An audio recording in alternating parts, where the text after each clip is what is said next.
I've just really seen the hard work that some particular people have gone into to deliver that message more effectively than we could possibly have hoped for. So on your behalf, I would like to say a special thanks to two people. Thank you, Ed Miliband. Thank you, George Osborne.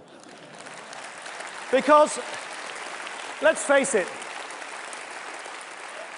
they couldn't have been more helpful in it, even if they tried. It's as if Ed Miliband had rung me before the conference and said, hey, Nick, what can I do to help the Liberal Democrats really underline the point that Labour can't be trusted with the economy? And I went, how about, Ed, if you forgot to say anything about the deficit in your speech? And he did it. Or George Osborne rang me and said, Nick, what can I really do to help you really drive home that message that the Conservatives can't be trusted to create a fair society? And I said, what would be tremendously helpful, George, is if you singled out in your speech that it would be the working-age poor that would pick up the tab for the mistakes made by the bankers in the past. And he did it. The Scottish referendum was also brilliant because it forced us to hold up a mirror and think about who we are.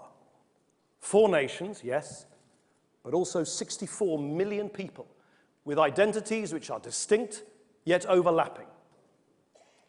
And yet, something very un-British is taking root in our politics. A growing movement of people who want to pull us apart. Why do you think I took on Nigel Farage in the TV debates in the European elections? I did it for the same reason this party must now come out fighting, because someone has to stand up for the liberal Britain in which we and millions of decent, reasonable people still believe.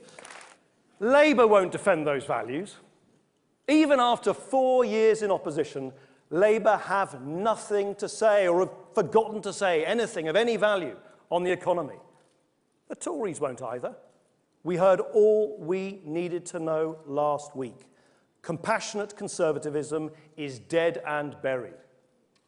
If the Liberal Democrat voice is marginalised in British politics, our country will be meaner, poorer and weaker as a result. We must not and cannot let that happen. And in what might be possibly the least fashionable statement made by any party leader this conference season, politicians of every party have fed this growing cynicism by exaggerating and overstating what governments can do.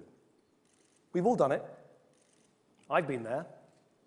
When I apologised for the disappointment and anger caused by our inability to scrap tuition fees, I knew we could never, ever make that mistake again. And we won't. We understand that political parties must show by doing. Our promise of more must be built on a record of delivery, not just words. The Liberal Democrats will borrow less than Labour, but will cut less than the Tories. We'll finish the job, but we'll finish it in a way that is fair. And as the last few weeks have now put beyond doubt, there's only one party with the head and the heart, the resolve and the compassion to deliver both, to deliver opportunity for everyone, and it is us.